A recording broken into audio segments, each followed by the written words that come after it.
Subscribe करें science with VS channel को और बेल आइकन को दबाएं ताकि आपको मिलते रहें साइंस और मैथ्स के सुपर वीडियोस।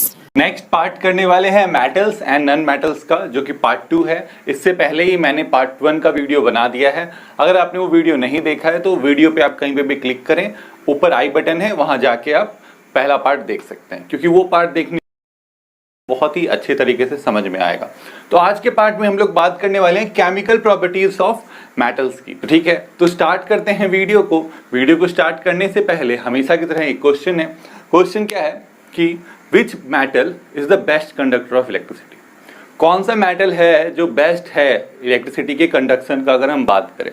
अगर आपको इसका आंसर पता है तो कमेंट करें, अगर नहीं पता तो वीडियो में बने रहें, लास्ट में इसका आंसर आपको जरूर मिलेगा। तो सबसे पहले जो है स्टार्ट करते हैं reaction of metals with air. Air के साथ मेटल्स कैसे रिएक्ट करते हैं। केमिकल प्रॉपर्टीज का मीनिंग यही होता है कि कौन सा सब्सटेंस किस सब्सटेंस के साथ कैसे रिएक्ट करता है, इसी के बारे में हमको केमिकल प्रॉपर्टीज में पढ़ना होता है। तो मेटल्स का reaction with air, metals air के साथ कैसे रिएक्ट करते हैं। देखिए, जब भी हम एयर का बात करते हैं तो एयर में मैक्सिमम अमाउंट ऑफ गैस कौन सा प्रेजेंट है? नाइट्रोजन प्रेजेंट है ना। नाइट्रोजन है 78% एयर में, पर नाइट्रोजन क्या है, उतना ज़्यादा रिएक्टिव नहीं है, वो जल्दी रिएक्ट नहीं करता है। तो उसके बाद जो हमारे पास गैस है 21%, वो है ऑक्सीजन। तो इसलिए ऑक्सीजन रिएक्टिव है। इसलिए क्या बात है कि जब भी हम किसी भी चीज़ का एयर के साथ रिएक्शन बोल रहे हैं तो इसका मतलब हम उसको ऑक्सीजन के साथ रिएक्ट कराने वाले हैं, या वो सब्सटेंस ऑक्सीजन के साथ ही रिएक्ट कर रहा है। ठीक है, जब भी एयर का बात हो रहा है, reaction of metal with air, अगर किसी और गैस के साथ होगा तो वहां पे वो गैस लिखा हुआ होगा। तो आप इसको इस टॉपिक को ऐसे भी समझ सकते हैं, reaction of metals with oxygen.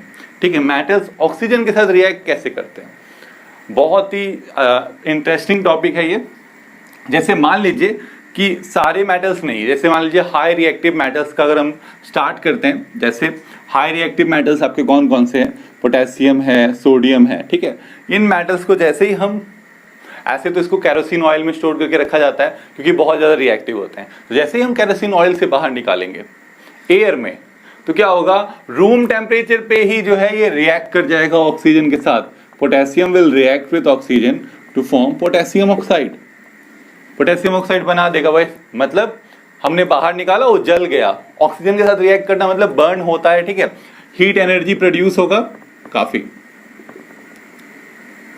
ठीक है, काफी विग्रस है ये रिएक्शन, बस हमको पोटेशियम को बाहर निकालना है, वो बर्न करने लग जाएगा।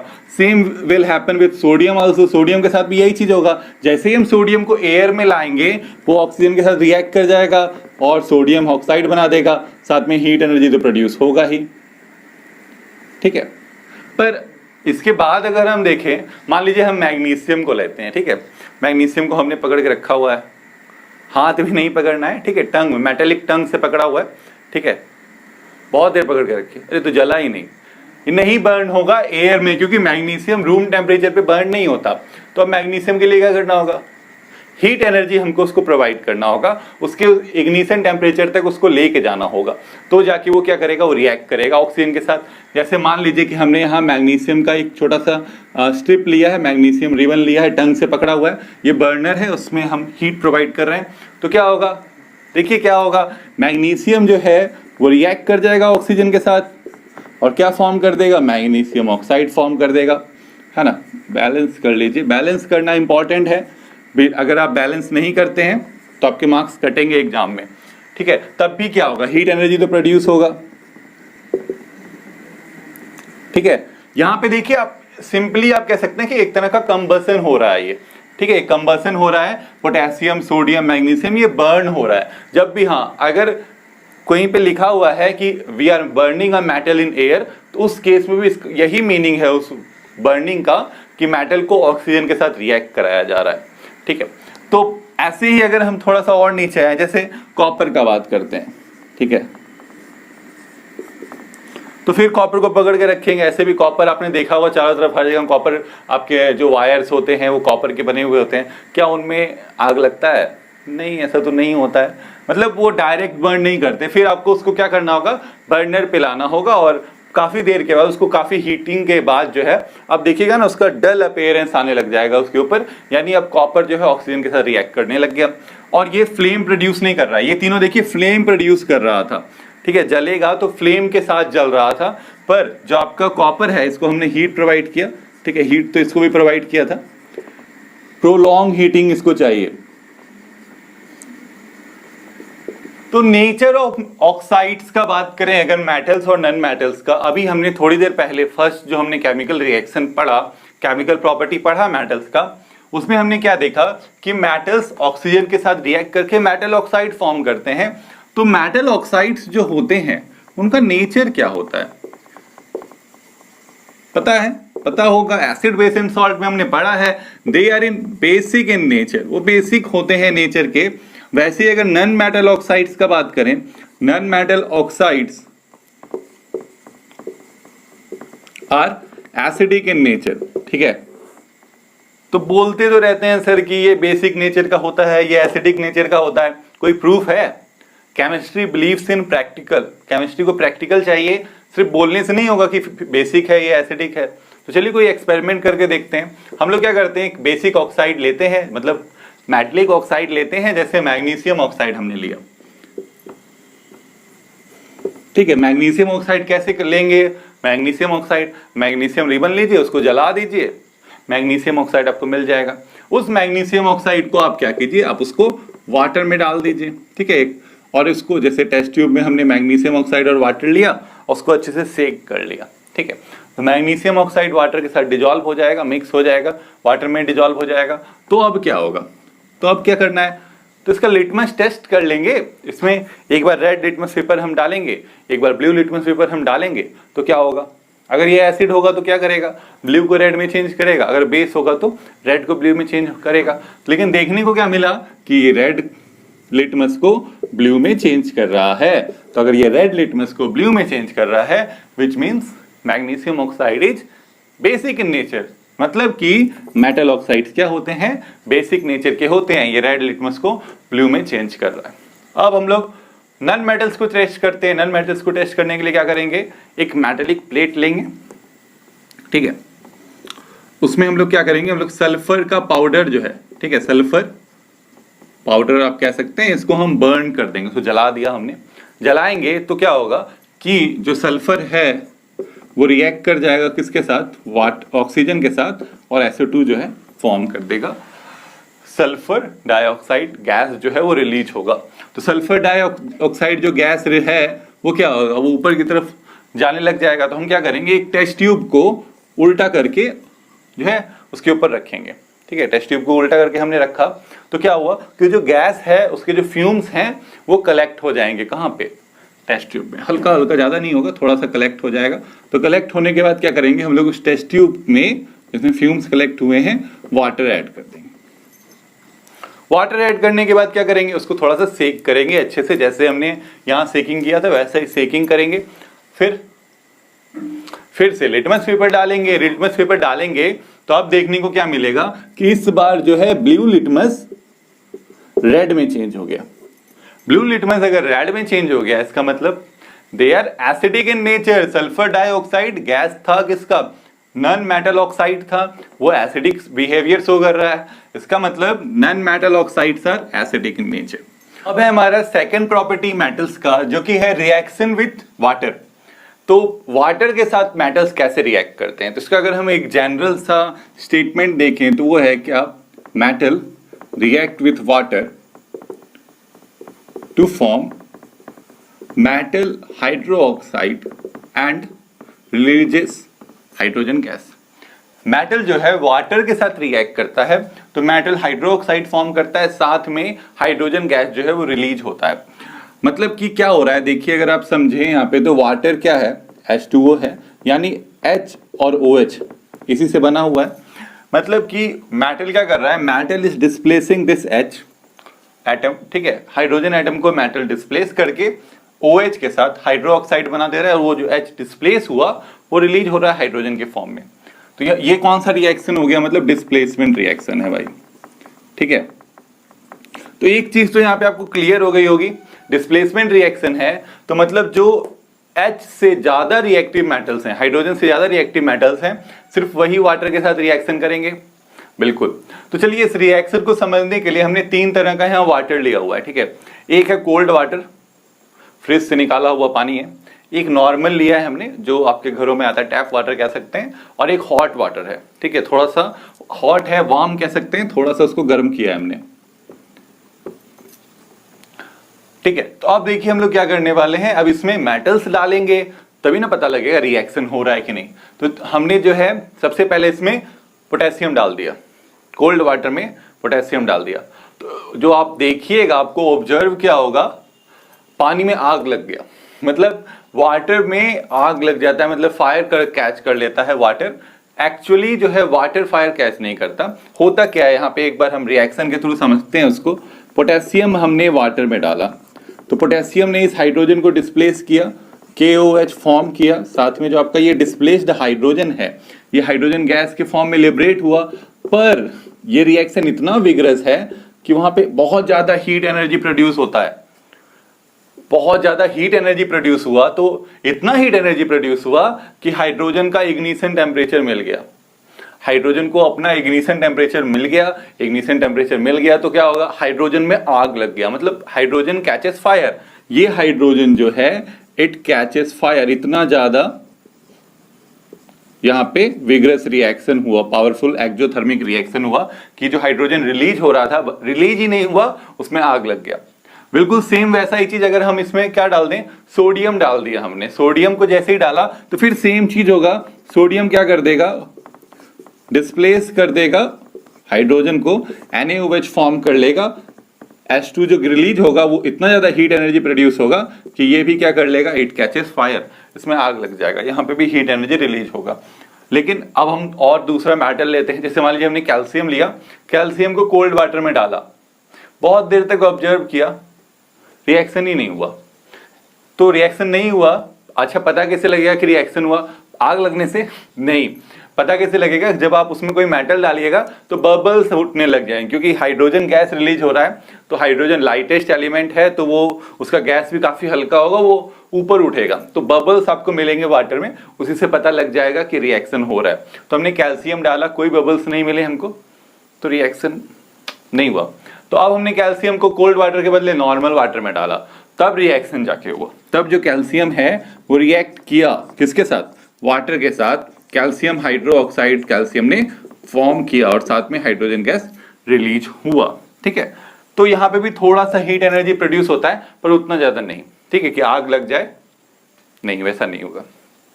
अब फिर हमने क्या किया, हमने दूसरा मेटल लिया। कौन सा मेटल लिया, मैग्नीशियम लिया। मैग्नीशियम को फिर नॉर्मल में डाला, कुछ हुआ ही नहीं, कोल्ड में तो नहीं ही होगा, नॉर्मल में जब हमने डाला तो फिर भी कुछ नहीं हुआ। तो हम क्या कर रहे हैं, अब फिर उसको हॉट वाटर में, वार्म वाटर में जब हम डाल रहे हैं, किसको डाल रहे हैं, मैग्नीशियम को वाटर में डाल रहे हैं। कौन सा वाटर, वार्म वाटर में डाल रहे हैं, तब जाके हमको रिएक्शन मिल रहा है। कौन सा रिएक्शन मिल रहा है, मैग्नीशियम हाइड्रोक्साइड फॉर्म हो रहा है और साथ में हाइड्रोजन गैस लिबरेट हो रहा है।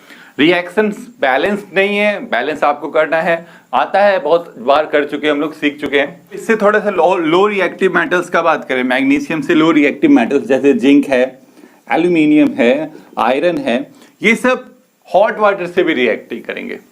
तो अब इनको क्या चाहिए, क्या दे सर जो रिएक्ट कर जाए, इनको हमको स्टीम प्रोवाइड करना होगा। हॉट वाटर से रिएक्ट नहीं करेंगे, इनको स्टीम से रिएक्शन करवाना होगा। मतलब हम कुछ इस टाइप का अपैरेटस बना सकते हैं, ठीक है, जो कि एक पाइप से कनेक्टेड होगा। यहां पे हमने कोई मेटल का पीस रख दिया, तीनों में से मान लीजिए एल्यूमिनियम का पीस हमने रखा है, ठीक है। यहां पे जो है इसमें वाटर है और क्या कर रहे हैं हम, इसको हीट कर रहे हैं। हीट करने से क्या होगा, ये वाटर स्टीम में चेंज होगा, बॉयल होगा। जब ये बॉयल होगा तो स्टीम में चेंज होगा। ये स्टीम क्या होगा, इस एल्यूमिनियम से पास होगा, एल्यूमिनियम से टकराते हुए जाएगा। जब एल्यूमिनियम से वो टकराएगा तो क्या होगा, वहां पे रिएक्शन होगा। और रिएक्शन किसके साथ होगा, एल्यूमिनियम रिएक्ट करेगा स्टीम के साथ, तो जाके क्या फॉर्म होगा, एल्यूमिनियम हाइड्रोक्साइड फॉर्म होगा और हाइड्रोजन गैस रिलीज होगा। हम इसको फिर चेक भी कर सकते हैं कि हाइड्रोजन गैस रिलीज हुआ कि नहीं। इसको जो है सोप सॉल्यूशन में हम डाल देंगे, तो अब जो बबल्स आएंगे उसमें आप कैंडल जला के देख सकते हैं, है ना, कैंडल उस बबल के आगे में सोप सॉल्यूशन से जो बबल निकलेंगे उस बबल में क्या होगा, हाइड्रोजन होगा। ऐसा हम पहले भी कर चुके हैं ना, सोप सॉल्यूशन में बबल प्रेजेंट होगा, उस बबल में के पास अब जला हुआ कैंडल लेके जाइए तो पॉपिक साउंड के साथ वो क्या कहते हैं, जलेगा, बर्न करेगा। तो इससे क्या समझ में हमको आएगा कि हाइड्रोजन गैस प्रोड्यूस हुआ, यानी रिएक्शन हुआ। पर अगर आपने आयरन को इन तीनों में से कहीं डाला है तो कोई भी हाइड्रोजन गैस रिलीज नहीं होगा। तो ये था हमारा रिएक्शन विथ वाटर। तो रिएक्शन विथ वाटर का ये जनरल फॉर्म है। तो हम लोगों को कुछ ऐसे ही मेटल्स के नेम याद रखने हैं कि कौन सा मेटल किसके साथ रिएक्ट करता है, एग्जाम में आता है। बिल्कुल अच्छे से याद रखना है कि ये दोनों आपका कोल्ड वाटर के साथ भी रिएक्ट कर जाएंगे, मतलब किसी भी तरह के पानी के साथ रिएक्ट कर जाएंगे। कैल्शियम को नॉर्मल वाटर चाहिए, इसको वार्म चाहिए, और इन सबको स्टीम चाहिए। वार्म से भी काम नहीं चलेगा, थोड़ा और एनर्जी चाहिए। ये लोग बोलते हैं हमको और एनर्जी दो तो मैं रिएक्ट करूंगा, तो इनको और एनर्जी के लिए हम लोग स्टीम प्रोवाइड करते हैं, क्योंकि स्टीम में ज्यादा हीट एनर्जी प्रेजेंट होगा। तो अब हम लोग जो है यहाँ बात करने वाले हैं थर्ड रिएक्शन की, जो है रिएक्शन विद एसिड्स। मेटल्स का रिएक्शन एसिड के साथ, ये तो पढ़ चुके हैं, एसिड बेस एंड सॉल्ट में पढ़ा है। पर वहां पे जो हम लोगों ने जनरल रिएक्शंस का बात किया था, यहाँ पे कुछ हम लोग एक्सेप्शंस का बात करेंगे। तो स्टार्ट करते हैं। इसका पहले जनरल इक्वेशन जो है मेटल और एसिड वाला रिएक्शन का, वो लिखते हैं। मेटल अगर एसिड के साथ रिएक्ट करेगा तो क्या फॉर्म करेगा, तो सॉल्ट फॉर्म करेगा, और क्या होगा सर, और हाइड्रोजन गैस रिलीज होगा। ये तो पता है, सबको पता है। तो यहां पे भी देखिए डिस्प्लेसमेंट रिएक्शन हो रहा है। मेटल हाइड्रोजन को डिस्प्लेस कर रहा है, एसिड में जो हाइड्रोजन है उसको डिस्प्लेस कर रहा है, तो form that salt and releases hydrogen gas. जो हाइड्रोजन यहाँ डिस्प्लेस हो रहा है वो हाइड्रोजन गैस के फॉर्म में रिलीज हो रहा है। मतलब कि फिर वही बात है कि जो मेटल हाइड्रोजन से ज्यादा रिएक्टिव होंगे सिर्फ वही रिएक्शन करेंगे। जैसे कि अभी हमने वाटर के केस में देखा था, तो वाटर में जो हाइड्रोजन से कम रिएक्टिव मेटल्स हैं, जैसे कॉपर है, सिल्वर है, गोल्ड है, ये सब रिएक्ट नहीं करेगा वाटर के साथ। कभी कभी ऐसा भी आ जाता है, इक्वेशन देखने को मिलता है हमको कि इस तरह से मान लीजिए आपको दे दिया है कि कॉपर प्लस H2O, ठीक है, कंप्लीट द फॉलोइंग रिएक्शन, ऐसा एग्जाम में बोलता है। एग्जाम में लिखा है Cu प्लस H2O दिया है, कंप्लीट द फॉलोइंग रिएक्शन। अब आप सोचिएगा अगर ऐसा दिया हुआ है तो कुछ ना कुछ तो रिएक्शन होता होगा, पर नहीं होता है ऐसा। हम क्या लिख देते हैं वहां पे, नो रिएक्शन लिख देते हैं, ठीक है। तो ये कंप्लीट हो गया रिएक्शन। अरे रिएक्शन हुआ ही नहीं तो लिखना क्या है, नो रिएक्शन वहां लिखेंगे, क्योंकि कॉपर वाटर के साथ रिएक्ट नहीं करेगा, कॉपर हाइड्रोजन से कम रिएक्टिव है, ठीक है। तो अब हम लोग बात करें अगर, तो मेटल और एसिड्स का रिएक्शन के लिए हमने जो एक बार एक्टिविटी की थी पिछले एसिड बेस एंड सॉल्ट में, ये एक्टिविटी हम कर चुके हैं, फिर से एक बार करते हैं, ठीक है। मजा आता है करने में एक्टिविटीज। क्या कर रहे हैं हम लोग, एक कॉनिकल फ्लास्क लिया है, उसमें हमने एक एसिड ले लिया है, मान लीजिए डिल्यूट H2SO4 ले लिया, सल्फ्यूरिक एसिड ले लिया, साथ में जिंक ग्रैन्यूल्स उसमें जो डाल दिए।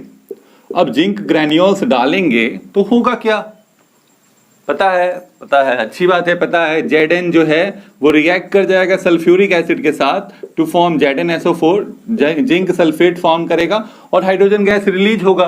अब ये हाइड्रोजन गैस रिलीज होगा, ठीक है, तो रिलीज होगा तो इस पाइप्स के थ्रू कहां आएगा, इसमें आएगा। और यहां पे हमारा क्या है, ये सोप सॉल्यूशन है, ठीक है, सोप सॉल्यूशन इज वाटर है।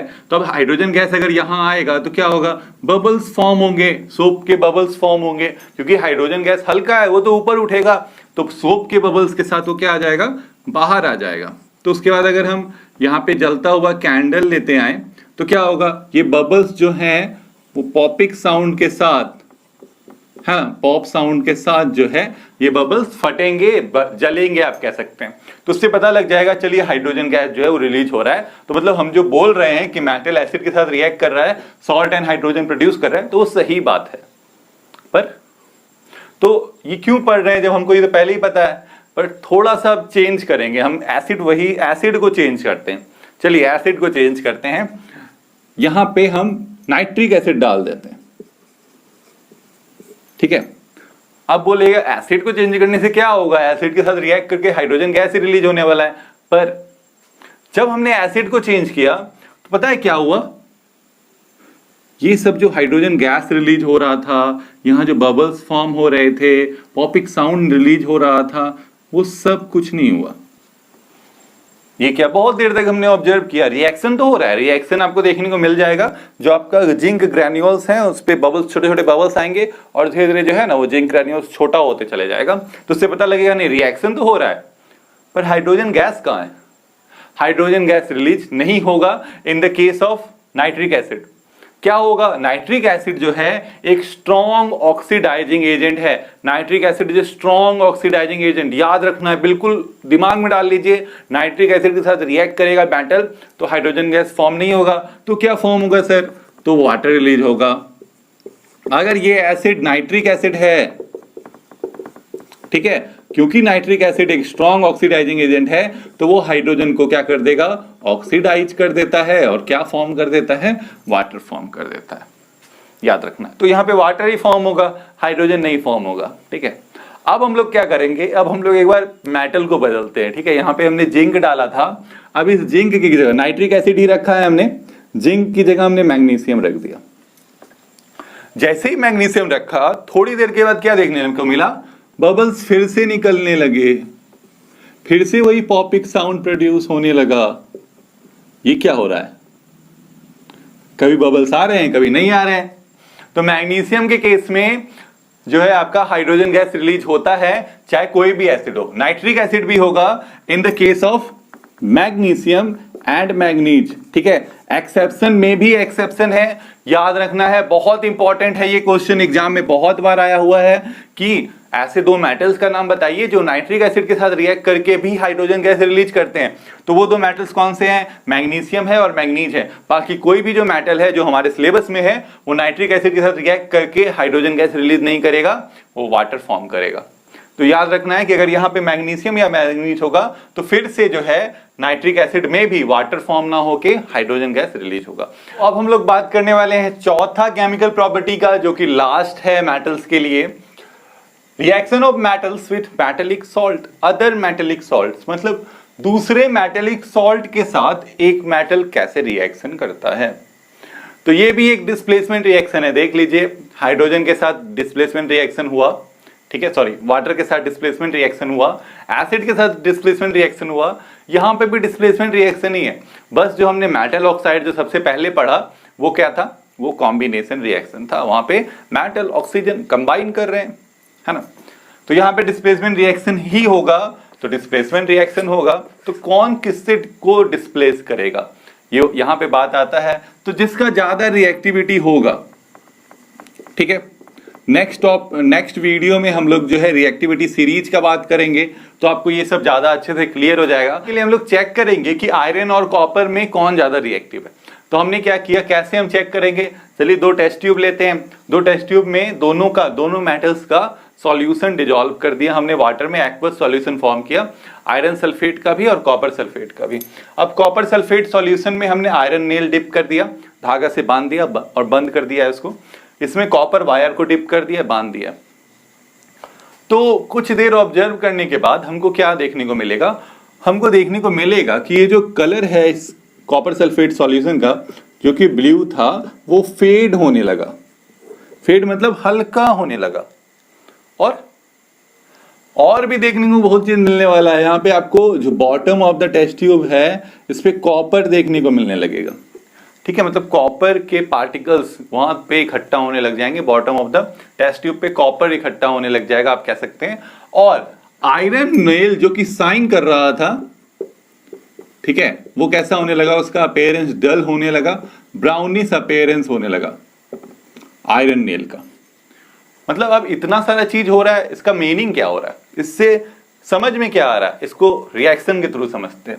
रिएक्शन देखिए, आयरन जो है उसको जब हमने कॉपर सल्फेट के सॉल्यूशन में डाला विच इज एक्वस, क्या हुआ कि आयरन ने कॉपर को डिस्प्लेस कर दिया, बोला मैं ज्यादा पावरफुल हूं, मैं जो है मुझे सल्फेट चाहिए, तुम नहीं रह सकते सल्फेट के साथ। अब तो आयरन ने कॉपर को डिस्प्लेस किया, आयरन सल्फेट फॉर्म किया, साथ में आपका कॉपर अलग हो गया।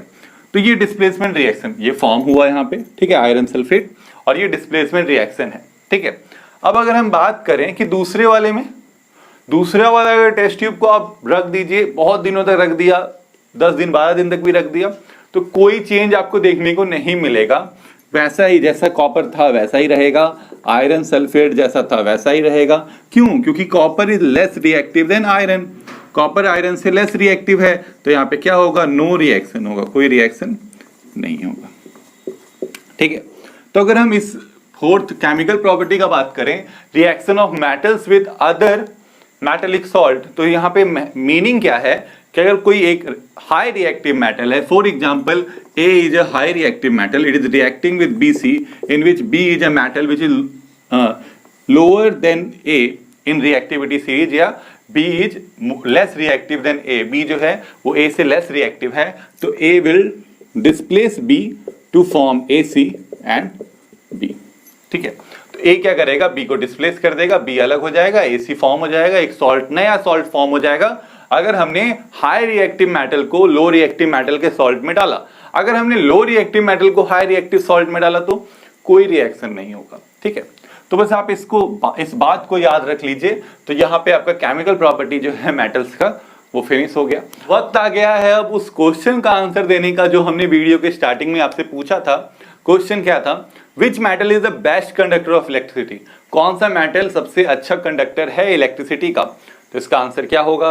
इसका आंसर है सिल्वर। प्योर सिल्वर जो है वो बेस्ट कंडक्टर है इलेक्ट्रिसिटी का। कॉपर हम यूज करते हैं अपने घरों में, आप चारों तरफ देखे होंगे जो वायर्स हम यूज करते हैं कॉपर का यूज करते हैं, पर सिल्वर बेस्ट है। कॉपर यूज करने का रीजन ये है कि सिल्वर के बाद कॉपर आता है और सिल्वर बहुत ज्यादा कॉस्टली है। ठीक है, सिल्वर बहुत कॉस्टली है। अब मुकेश अंबानी सर जो है शायद वो अपने घर में सिल्वर वायर लगाए होंगे, पर हम लोग जो है अपने घरों में नहीं लगा सकते। ठीक है, तो यहाँ पे जो है आज का वीडियो फिनिश होता है।